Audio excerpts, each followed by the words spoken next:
In this video, we will show how the RBtec Sliding Kit works. We can see the layout of the sliding kit is that there is a T connection before the kit to split the wire into the protection of the gate and the RG6 to go under and beyond the gate. Next, we will show a couple of videos to demo this setup. So this is a demonstration of the gate kit. What we have here is we have the sensor that comes from the fence, okay, and then connects to the splice box. That RG6 goes under to go under the gate and bypass the gate, and then we have here the non-sensor sensitive cable that connects to the sliding gate.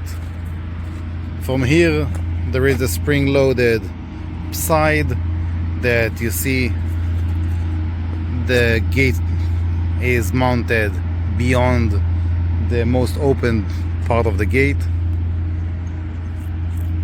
and then when the gate closes it pulls the cable from the gate.